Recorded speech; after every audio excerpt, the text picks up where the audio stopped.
உலகளாவிய நிறுவனமாக இருந்தாலும் பாக்ஸ்கான் குழுமத்தினுடைய சிறப்பான இந்திய செயல்பாடுகளுக்காக அதன் தலைவர் யாங் லியூ அவர்களுக்கு பத்மபூஷன் விருது வழங்கப்பட்டிருக்கு. அதற்காக யாங் லியூ அவர்களுக்கு எனது மனமார்ந்த பாராட்டுக்களை தெரிவிக்க விரும்புகிறேன். அவர் இன்னும் சில சிறப்புகளை பெருமைகளை பெறணும், அதற்காக வாழ்த்துகிறேன். தைவான் நாட்டை சார்ந்த ஃபாக்ஸ்கான் உலகத்திலேயே மிகப்பெரிய மின்னணுவியல் உற்பத்தி நிறுவனம். உலக அளவில் புகழ்பெற்ற ஆப்பிள் நிறுவனத்தினுடைய ஐஃபோன்களுக்கு உதிரி பாகங்களை பொருத்தி ஒருங்கிணைக்கிற நிறுவனம் இது. 12 நாடுகளில் தன்னோட உற்பத்தி நிறுவனங்களை அமைச்சிருக்கு. இந்த குழுமம் தமிழ்நாட்டில் திருப்பெரும்புதூரில் 2 உற்பத்தி அலகுகளை நிறுவி இருக்கிறது நமக்கு கிடைச்சிருக்கக்கூடிய மிகப்பெரிய பெருமை. இதற்காக ஃபாக்ஸ்கான் நிறுவனத்துக்கு எனது நன்றியை தெரிவிச்சுக்க விரும்புகிறேன். 2000 கோடி ரூபாய் முதலீட்டில் தொடங்கப்பட்ட இந்த திட்டத்தில் 41,000 பணியாளர்கள் வேலை செய்கிறாங்கன்னா அதில் 35,000 பேர் பெண்கள். ஆணுக்கு பெண் சமம் என்பதை தாண்டி ஆண்களை விட கூடுதலான பெண் தொழிலாளர்கள் இருக்கிறதால பெண் எனும் போற்றுதலுக்கு தர முக்கியத்துவத்தை நாம் பார்க்குறோம். இந்தியாவிலேயே வேறு எந்த மாநிலத்தையும் விட தொழிற்சாலைகளை பணிபுரியும் பெண்களின் எண்ணிக்கை தமிழ்நாட்டில் தான் அதிகமாக இருக்கு.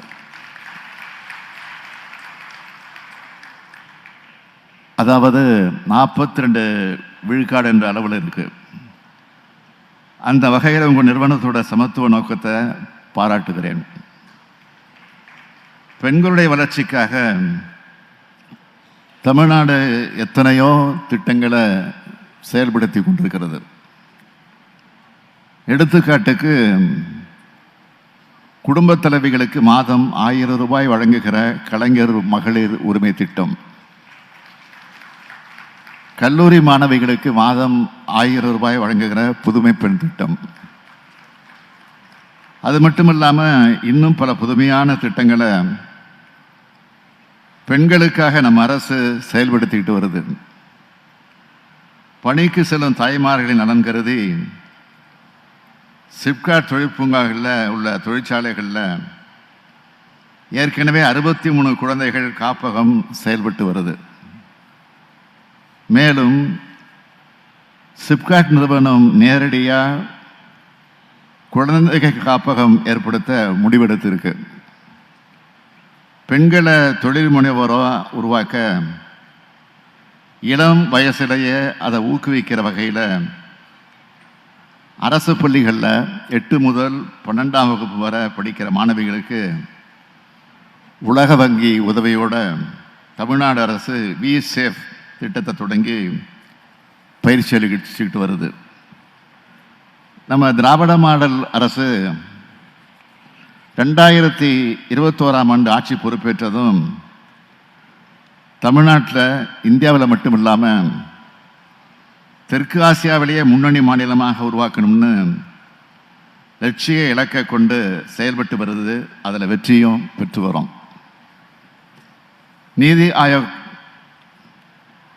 அமைப்பினுடைய 2023-24 ஆண்டுக்கான அறிக்கையின்படி வறுமை ஒழிப்பு, சுற்றுச்சூழல் பராமரிப்பு, குறைந்த செலவில் மாசில்லா எரிசக்தி ஆகிய குறியீடுகளில் தமிழ்நாடு இந்தியாவிலேயே முதலிடம் பெற்றிருக்கு.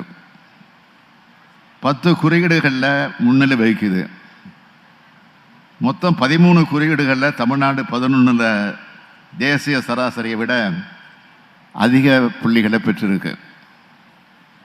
2023-24ஆம் ஆண்டில் இந்தியாவோட மொத்த உள்நாட்டு உற்பத்தியில் 9.19 விழுக்காடு பங்களிப்போடு தமிழ்நாடு இந்தியாவிலேயே 2வது பெரிய பொருளாதார மாநிலம் என்ற நிலையை தக்க வச்சிட்டு இருக்குன்னு இங்கே குறிப்பிடுவது அவசியம்னு நான் குறிப்பிடுகிறேன். இந்தியாவிலேயே பன்முகத்தன்மையோடு தொழில்துறைக்கு சாதகமான எல்லா அம்சங்களும் ஒருங்கமைய பெற்ற மாநிலமாக தமிழ்நாடு விளங்கி வருது. நம்ம மாநிலத்தில் 39,000க்கும் மேற்பட்ட தொழிற்சாலைகள் இருக்கு. இதனால் உற்பத்தியும் அதிகம் செய்யப்படுது, வேலைவாய்ப்பும் அதிகம் உருவாக்கப்படுது. இன்றைய தினம் சிப்காட் நிறுவனம் தொழில்நுட்ப ரீதியாக ஃபாக்ஸ்கான் நிறுவனத்தோட இணைஞ்சு திருப்பம்புதூர் வட்டம் வல்லம் வடகால் கிராமத்தில் அமைச்சிருக்க தொழிற்சாலை பணியாளர்களுக்கான தங்குமிட வசதியை திறந்து வச்சிருக்கிறேன். 706 கோடியே 50 லட்சம் ரூபாய் மதிப்பீட்டில் இது அமைஞ்சிருக்கு. 16,720 படுக்கைகள் கொண்டதாக இது இருக்கு. பிற மாநிலங்களுக்கு வழிகாட்டும் முன்னோடி திட்டம் இந்த திட்டம். தொழில் வளர்ச்சி மூலமாக தான் வேலைவாய்ப்பு இருக்கும், பொருளாதாரமும் விரைவான வளர்ச்சி பெறும். அதனால்தான் தொழில் வளர்ச்சியில் நாங்கள் தனி கவனம் செலுத்தி வருகிறோம். 2021 நம்ம அரசு பொறுப்பேற்றது முதல் தொழில் வளர்ச்சிக்காக பல்வேறு சிறப்பு திட்டங்களை தொடங்கி செயல்படுத்திக்கிட்டு வரோம். குறிப்பிட்டு சொல்லணும்னா சிப்காட் மூலமாக காஞ்சிபுரம் மாவட்டம் உரகடத்தில் மருத்துவ உபகரணங்கள் பூங்கா, பிள்ளைப்பாக்கத்தில் மின்னணு தயாரிப்பு தொகுப்பு, ராணிப்பேட்டை மாவட்டம் பணப்பாக்கத்தில் மெகா காலனி உற்பத்தி பூங்கா, மணப்பாறை, திண்டிவனம் மற்றும் தேனி ஆகிய இடங்களில் மாபெரும் உணவு பூங்காக்கள், தூத்துக்குடியில் சர்வதேச அறைகளின் பூங்கா, விருதுநகரில் பிரதமரின் ஒருங்கிணைந்த ஜவுளி மண்டலம் மற்றும் ஆடை பூங்கா, திருப்பரங்குன்றூர் மற்றும் ஓசூரில் 2 சிப்காட் தொழில் புத்தாக்க மையங்கள், பெரம்பலூர் மாவட்டம் எறையூரில் புதிய காலனி உற்பத்தி தொழில் பூங்கா ஆகிய சிறப்பு திட்டங்கள் செயல்படுத்தப்பட்டு வருது. பரவலான வளர்ச்சியை பார்ப்போற்றும் வளர்ச்சி, சீரான வளர்ச்சியை சிறப்பான வளர்ச்சி என்பதை உறுதி செய்கிற வகையில் நம்ம அரசு பொறுப்பேற்ற பிறகு தமிழ்நாட்டில் தொழிற்பூங்காக்கள் இல்லாத மாவட்டங்களில் புதுசாக தொழிற்பூங்காக்கள் அமைக்க முடிவெடுத்தோம். அதேபோல் 45,000 ஏக்கர் நில வங்கி உருவாக்கணும்னு இலக்கு நிர்ணயிச்சிருந்தேன். இப்போ வரைக்கும் 41,000 ஏக்கர் நிலம் கண்டறியப்பட்டிருக்கு. அதோட சுமார் 12,500 ஏக்கர் நிலங்கள் சிப்காட் நில வங்கியில் சேர்க்கப்பட்டிருக்கு.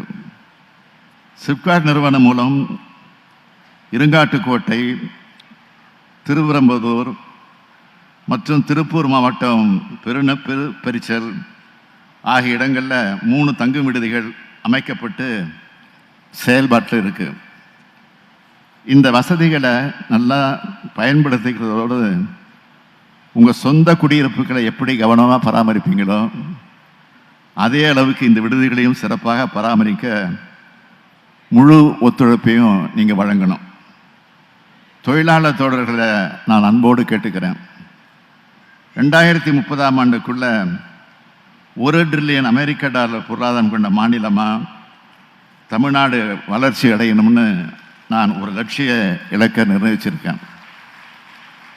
தொழில் முதலீட்டு ஊக்குவிப்பு மற்றும் வர்த்தகத்துறையின் சிறப்பான செயல்பாடுகள் அந்த இலக்கை நாம் விரைவாக எட்டுவோம்னு நம்பிக்கை அளிக்கிறதா இருக்குது.